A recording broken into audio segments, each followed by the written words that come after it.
So I wanted to have this conversation with you about the sustainability of the organization that you are running and that you built. And I know that you might not feel like that it's sustainable right now. But I believe as we have this conversation, you might feel differently as we open this up. And lots of our conversations are always about, you know, the early stages, right? The part that brought us to the movement. And it's okay to talk about what brought you to the movement, and some of my questions to you might bring you to the movement. But it's a movement. So I want us now to move.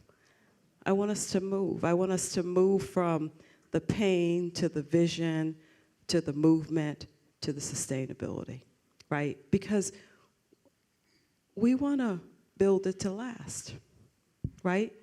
It was good and it's great, but now we want to build it to last. And I want to read this opening in the book because I feel like pain led to purpose, right? And who would have imagined that such a painful process could lead us to our purpose? And so I'm going to read this part, which is kind of like an opening in this book, and it says, "No greater calling. I believe there is no greater calling on us today than the urgency to sacrifice a moment that will stop the murder and incarceration of our children and restore a sense of hope and purpose to our nation. Sadly, it's becoming normal to bear witness to the news of a young black life being taken by a police officer or an act of senseless street violence. We are numbed by the countless arrests of young black sons and daughters protesting for their right to coexist. Whether you believe it's right or wrong or hold a position of indifference, none of us can escape our moral responsibility to a call for an end to the violence and for peace in our nation." Reverend Dr. Martin Luther King said in his sermon at the Temple of Israel of Hollywood in June of 1965, "When our days become dreary with low hovering clouds of despair, and our nights become darker than 1,000 midnights, let us remember that there is a creative force in the universe working to pull down the gigantic mountains of evil, a power that is able to make a way out of no way and transform dark days into bright tomorrows. Let us realize the arc of the moral universe is long and bent toward justice. As mothers and fathers who have suffered the loss of a loved one to senseless street violence, we are often left to sit silently and watch hopelessly as others who have no idea of our pain or frustration decide which one of our children's lives is newsworthy. In this stance, we inadvertently give them permission to decide which mother will mourn with the nation and which mother will mourn silently and alone. We must unify our voices and answer the greater calling so that none of us mourn at all. There is no greater call than the call to humanity." And I believe that's our call. That's the work we're doing. We're answering the call on our life, but the call to humanity. Because no child should ever lose its life. And no mother should bury her child prematurely. And so what else would we call it but the call to humanity? So I want to start this conversation and begin to talk about that call that you all had and how you answered the call. And I have some questions.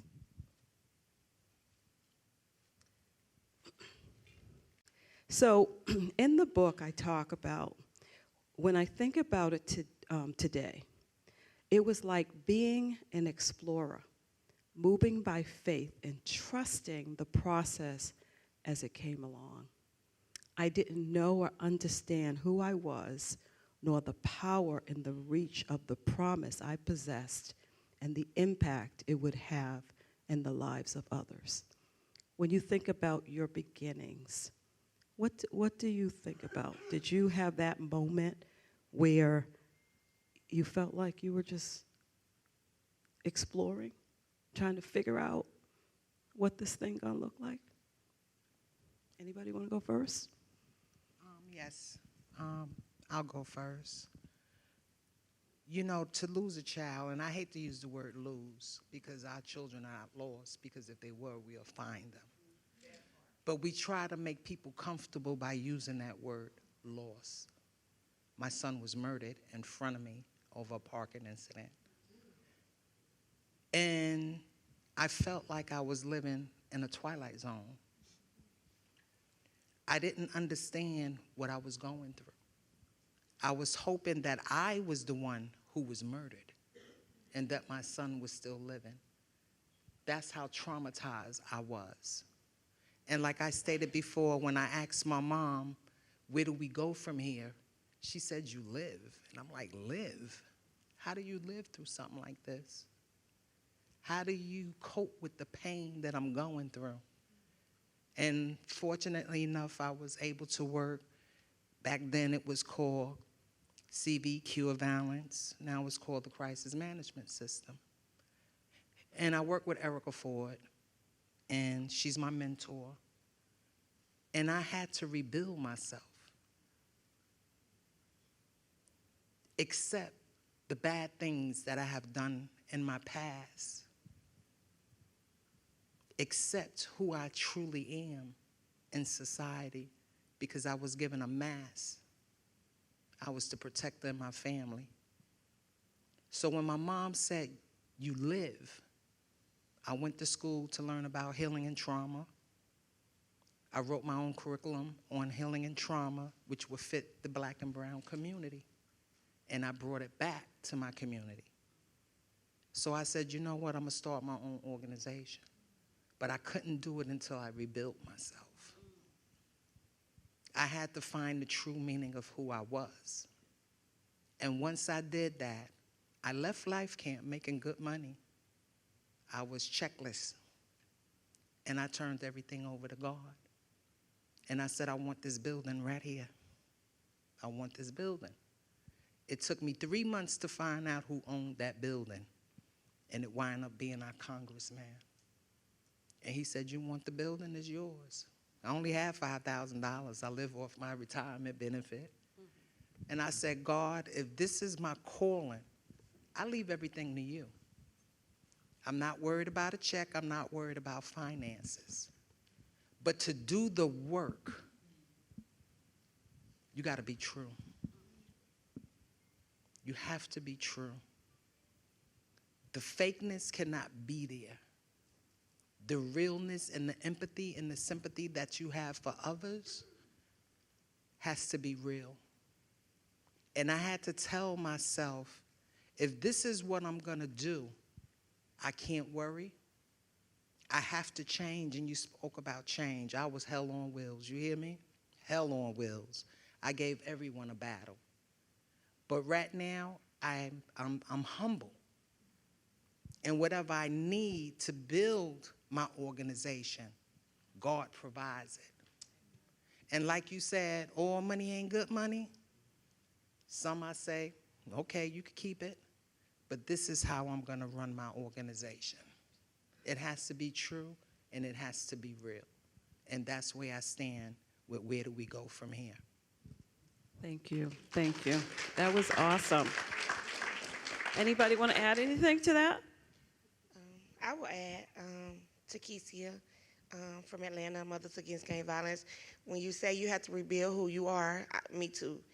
And you have to accept, the truth of your own life. You can't walk in embarrassment. And for a long time, I walked in embarrassment because I blamed myself. So I did go to therapy. I had to learn. And so when I was starting from the beginning, it was like I was placing myself back in school to be able to teach myself what I can be able to share with others. And so that was the beginning for me, being able to learn, being able to understand, being able to walk in that truth, being able to walk in that hurt, and being able to walk in who the newfound me as an individual, and being able to trust individuals around to help you correct. You know, sometimes we don't like to be corrected. We don't like change as individuals, but sometimes we have to take ownership in what needs to be changed, like you stated, to make that difference. So that's for me. Beautiful. I'm gonna read another excerpt. So I realized that my purpose wasn't just about the promise in my life, but those made to others. I would be a vessel that helped others to move their visions forward. I didn't know it then, but today I can see that my purpose was to serve others from the very beginning. My purpose was to serve others completely. When I started out, I'm Monique, Mom on a Mission, Kansas City, Missouri. When I started out, my son is an unsolved homicide from 2014. And a lady reached out to me from listening to me on the radio. She's like, I need your strength. Can you help me? Ma'am, I don't know what I'm doing, but I can help you, or I can talk about your son when I'm talking about mine. So being a mother in the community, what I do for my son, I will do for you and yours, because we're all in this together. That's part of being part of the community. And everyone that we're working with and working around is not like that. There's other communities in the city that are for the crimes and violence, but they don't unite for the better good. They unite for themselves in a selfish way. But uniting as a community for the children, for our babies, being there for them, that was the best way to do it. And then I have a flyer with my son. Then I had a flyer with just me and this other lady's child. Now I have a flyer condensed to just one page about 30 other families of unsolved homicides. So if I'm in the community handing out my one flyer, let me make it multiple so we all can have our babies' faces out there. So someone can see us, speak up, and let us know what's going on, so we can get answers for all the other babies. So the beginning wasn't just for, it was just for me, but not knowing who else is out there that needed help. So we had to reach out and try to help them when we can. Imagine that here you are in probably one of the darkest moments of your life, and you begin to realize that in this moment, my purpose is being born, right? So there's actually like this explosion. Reality and destiny have met, and purpose is born. And then you realize that this is not even about me. This is about somebody else that has been standing there waiting for me to move into purpose. How many women have you touched? How many families have been moved because you overcame the fear, right? You did have a choice, because you could have stayed where you were. You could have lived in that grief. We don't know if we would see you today, right? But you had a choice, but you chose to move. How many? As being a vessel, How many women? I'm gonna say as being a vessel from other families, I don't keep track. I don't keep track of money. I don't keep track of families. I'm gonna do what I can regardless of what I got or who. In your databases, I'm not keeping a database. I'm gonna do what I can when I can. I mean, with the money, without the money, we gonna make it happen. That's right. That's the true calling. That's the true calling. We don't really know the how. Have no We idea. just got to keep going, right? So I learned over the years that a calling is a sacrifice that requires a measure of faith and courage. If you step out on faith at the right time in your life, then all of heaven will align with you. I say the right time because timing is everything. The only way you know if it is the right time to make the leap is to pay attention to yourself in the pursuit of your purpose and calling. Your purpose and calling will align with the mission and vision of your movement. What would you say about that? That's my story. So we all have something in common, and that's what brings us all here. My story is different.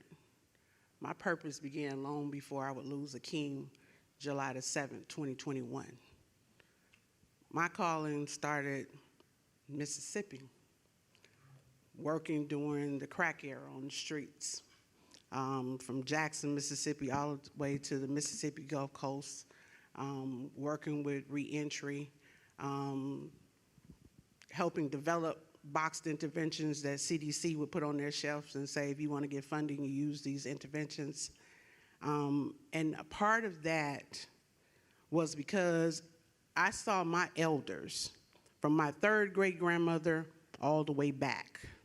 My great-grandfather instilled in me that either you're a part of the solution or you're the problem. The day that you stop learning is the day that you die. And in that, understanding everything that happens that they talk about on the television, it's always, when it's about us, it's something negative, something bad. And I wanted to change that narrative. And I knew the only way that that could change is if it started with me. That evolved. I had things that happened to me in my life. And what I learned early on, after I learned to live, was to rise above by taking the very thing that was trying to take me down. I used that as my footstool. And I began to work and listen to God purposing me into the work, which evolved later on to even having to leave the state of Mississippi. Working for Jackson State in psychology was my dream job, okay? And when I tell you, if I tell you the story about that, God purposed me into that job. And it had nothing to do with me having a master's or a PhD. I had a master's and PhD in God and his communities, okay? Then having to leave that because of domestic violence and have to go to Chicago, Illinois, because my two older sons didn't want to relocate. My baby boy, Akeem, had to go with me, learning about domestic violence and how it operates. Everybody always have an opinion about domestic violence, but you don't know anything until you stand in those shoes, okay? Then going to Chicago and still reflecting back on Mississippi. And I remember the executive director that hired me before I got there. She told me, she said, Sherry, I heard about you going into them streets. Chicago ain't nothing to play with. I said, Mississippi ain't nothing to play with. California ain't nothing to play with. It's all a neighborhood. It's different street names, different people, different language. Working with the alternative schools on the south side of Chicago, Prologue Alternative High Schools. Initially, people wanted me to work into the regular schools. I didn't want to do the red tape. So I went into the alternative school. I went into one that gave me access to all. Working with those young people, because those were the young people that didn't nobody else want to work with. Everybody wanted to talk about them. They misfits, they this, they that. And I said, okay, God, this is where I'm supposed to be. But working with them, seeing the uptick in violence, this is way before all of what you see now was happening. We saw it. And me responding to calls at night, not because it was my job, it was because this is a student that I'm working with. And they calling me, somebody been shot in their family. And me going out and responding and then having brothers that didn't know me from nobody, from different gangs, saying that sister can't go out there by herself. And you have big name organizations in the city of Chicago that was always on the news. And what I began to see is, as long as the media was there, they were there. When the media left, me and the guys that volunteered to go out there with me, we were holding families. We were encouraging. We were looking, scrambling for resources. And this wasn't our job, but this was our calling. Yes. 15 years, I did that. And brothers came out, and I said, we got to show them what we're able to do. We showed them what we were able to do. Politics. You talk about funding. We came up with programs. We showed them how programs could work, only for them to take those very programs, get funding for it, and put other people in the position. Right. Because my team was too controversial. You understand? All of the individuals that worked with me, they were from those elements. Even I had some links. We ain't gonna talk about that today. But you gotta be connected in a way for young people to hear you. You gotta be real for young people to hear. People in community, period. I can go from talking about homelessness. I can talk about how I almost was into a life of addiction at a young age. I can talk about suicide attempts. I can take you wherever you wanna go. But at one point, I didn't understand that. And when the suicide attempt came, it was because I'm like, God, I'm full. Why me? Why me? Then I heard a voice say, why not you? You were born to do this. So I worked hard working with young people, and people say, Sherry, why do you work the way you work? I said, because I got 3 kings. And I had community to help me raise those kings, okay? And to keep them alive. So why not help yours? Yeah, that's right. Why not help somebody else's? Because I didn't want to see. Because once somebody dies, it's over with. They don't get to come back. It's not like a video game where you can redo it. Right. They're gone. Because of politics, I stopped doing it. Because when I went to the last funeral, I needed resources for Daniel. Daniel came to me, his sister brought him to me. She said, Miss Sherry, if you help me, and nobody could help me. I know you can help my little brother. So, Sherry, real quick, I'm glad let me tell this.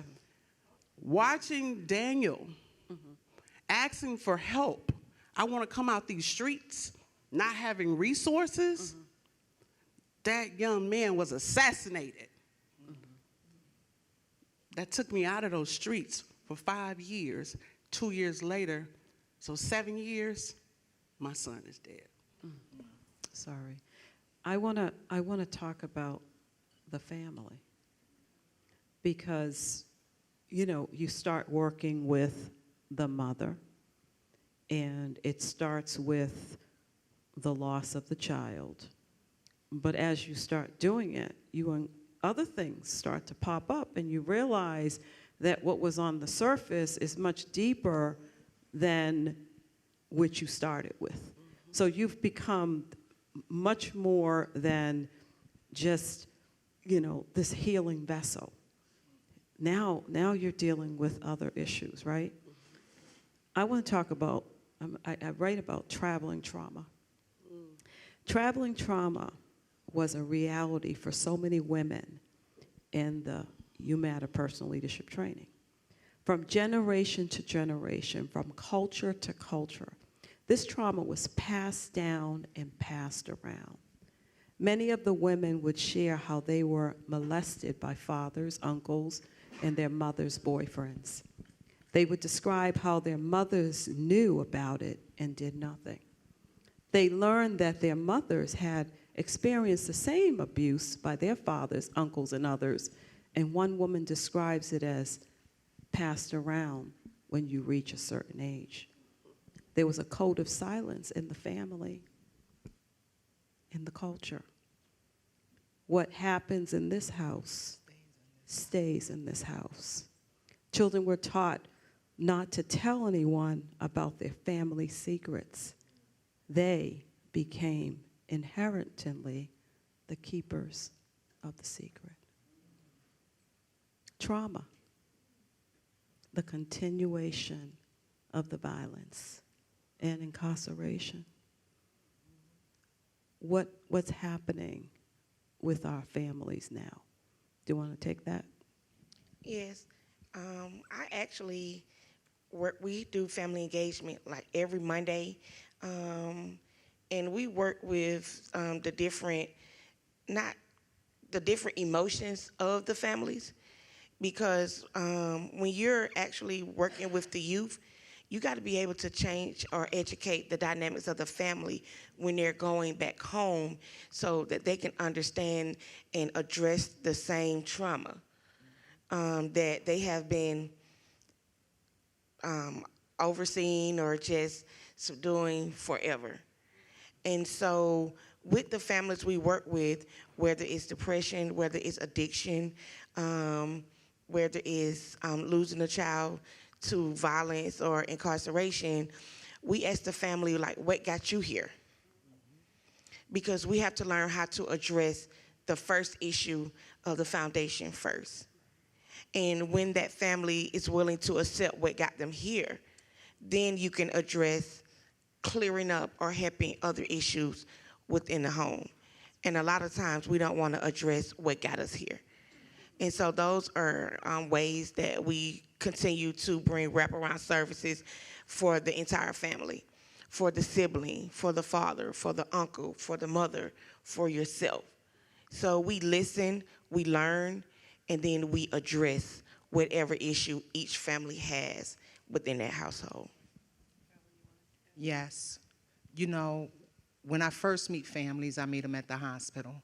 I get a call from the hospital, I watch the Citizen app, and I run to the hospital. And you learn a lot when families get together waiting for the news of a loved one. You learn that they have so many secrets that destroys the family. And once you can resolve that, when I do my healing circles, which are very sacred, and I do them once a month, I do it with surviving mothers, and I do it with women in the community. We first, like we stated in the last topic, you have to relate to, and I'm sorry, I do curse sometime if there's any pastors in here. I do apologize. But we have our bullshit that we carry, and we send it and we travel it to the next generation. And when do we break that cycle? That's the whole thing. You gotta break the cycle. I had learned that my great-grandmother's son was hung in front of his porch the same age as my son was murdered. My brother was murdered in Marietta, Georgia at the same age as my son. And I'm saying this is traveling trauma. When do we cut it? It starts within the family dynamics, the so-called myths of the family, the so-called secrets of the family. What goes on in this house do not supposed to stay in that damn house. Right. Because all you're doing is traumatizing those you're allowing to keep it. So we, as the black and brown community, have to learn how to speak on it. Right. Seek help. Talk to counseling. This here myth that something wrong with her because you know she's going to talk to somebody. You damn right I got to go talk to somebody. I can't talk to y'all because I can't get the truth. You understand what I'm saying? So we have to check our family dynamics. Right. Look at the myths and the circling of the trauma that goes on in our life. And then we can begin to heal and heal our community. So these are the steps that I take when I'm dealing with families or women in our community. It's self-reflection, home reflection, and the BS. Anybody else? Because I know, Monique, you got to be dealing with the family issues. And We had this is what folks don't understand about the work that's done on the grassroots level. You're not large human service agencies. You don't have staff of advocates and social workers and clinicians. You're taking one person at a time. And as you help them to unpack, this is showing up. It's just showing up. And you can't say, I don't have funding for you, Right. or I don't have the time. You have to just keep going and get them to the other side. But people don't realize that. They think it's, oh, this person lost their life. Oh, this child was shot. You don't realize there's some serious trauma that's been going on for generations in this family that unfortunately led to that person either taking a life or losing their life. And then, you know, Donald, when you go in that house with the family and it's like, whoa, all that stuff going on? It's a lot. And so here we are, right? On the front lines. It's no longer mothers in the movement. It's mothers on the front line dealing with, you know, all this stuff. You want to tell us? No, we had a grieving camp. We had once a month. We called it Survivors Unite. I had a counselor who donated their time. I found a building who donated their space. Once a month, no one showed up. Very, maybe 1, 2 people, if that. But there's people who need the help. We're offering the help. Sometimes they don't want the help, or they're not ready to get the help. Right. So it has to be on their time, on their terms, even though we're here for them. Right. So it's something that they have to work out, and also because, you know, we ain't supposed to talk about it. They're not ready to talk about it because it's inside their house. Or they just got to pray about it. Or they're afraid Right. because they were trained to keep the secrets and to fear, you know, outsiders knowing the stigma. Yeah, yeah. Yeah.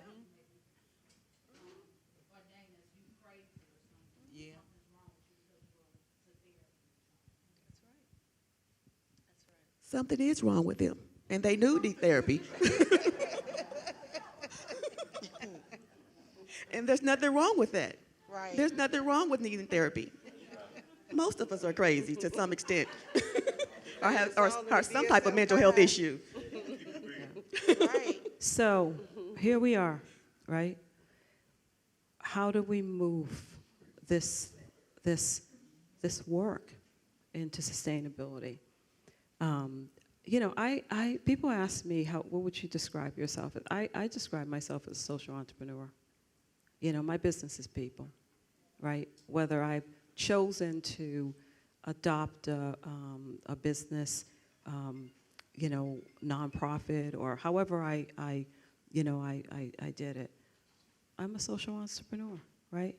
And I wanted to share with you this. The difference between an entrepreneur and a business owner is that the entrepreneur tends to be classified as those who, and just raise your hand when it comes up, take on high growth, high risk, innovation. Keep it up. Right? While a small business owner oversees an established business with an established product and customer base. How you define yourself will determine how you choose to run your business. In some cases, it's a profitability model. I believe it's our mindset. Some businesses are innovative and risky, while others are safe and replicate models with proven strategies. For instance, an entrepreneur might pitch an idea of an app that would change the way we stream music. And a business owner may open a bakery to provide food services to customers. Both are subject to failure, but one requires more intensity in its development in obtaining supporters. When you think about the work you're doing, how do you describe yourself? As Alonzo's mama. As Alonzo's mama. Mama's mama. I'm Alonzo's mama. Mm-hmm. That's who I am. first and foremost. Then I'm Mama on a Mission as an organization within the community. Yep. So as far as being in a business mind, a business frame, it wasn't no business for my son to be gone. I didn't think about that to start a structure, to build a company, to build an organization. That wasn't my thought process by any means. It's still really not my thought process to be a business. I'm Alonzo's mama. Mama's mama. That's it. And that's okay. Because sometimes that's all it needs to be. Right? Anybody else? I find myself to be a fighter. I grew up being a fighter. Every time you turn around, counting down the block, fighting. So I fight for my survivors. I take it very serious. And see, what I hate about society, they think that once our children are in that dirt, we fine and we move on and live healthy lives. We don't. I keep a database. And so far, I have entered 150 mothers just in one area of South Jamaica, Queens. And one guy told me, well, the database, doesn't it end? I said, no, I have that mother for the rest of her life or until I go and leave this earth. Because it's an ongoing trauma. It's ongoing grief. And sometime when I wake up, I said, Lord, why I can't catch Alzheimer's? So I could forget my son has been murdered in front of me over a parking incident. Then everybody could be Daryl, and I don't have to answer to that. But see, we as black and brown people have to fight just like them white moms out there, like Moms of Man Action, Every Town, all of them. We have to fight hard. And we have the tendency of separating our children's murder. And we have to stop that. Because at the end of the day, we have that empty seat on holidays. We go to the cemetery. We have times and motions where we just cry off of a drop of a dime because of the pain. We have to stick together and fight. Because if we don't, they're going to end the organizations that are needed in the black and brown community, which can help us heal. And we can heal. We can. You have the right to this new life without your babies, without our babies. But we have to teach one. We have to elevate our mindset and change our mindset. And if you could change one, you get the next one and you pull them in. Right. We have to fight hard. Because, see, this is becoming a business for the cemetery and for the funeral homes. They're getting greedy now, okay? There used to be a time they'll put you on a payment plan so you could bury your loved ones because you stuck by them through thick and thin. But now they see we in an epidemic and you can get this money. They want their money front line and centered. Right. You understand what I'm saying? So as people, as mothers, as a community, we must learn to stick together and fight hard for our children. That's awesome. Now, I have a question for you. So, go ahead and clap.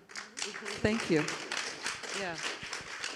Yeah, that deserves an applause. Why the database? Why didn't you just keep doing it? And why did you need to create a database? Because I wanted the white people and the funders, and trust me, I ain't being racist or biased. I'm just telling it like it is. Mm-hmm.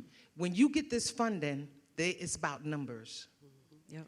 And I wanted them to see how important it is to assist families through their grieving process. My database tells a story from the beginning that I work with a mother to their progress. That's right. And start their own. Mm-hmm.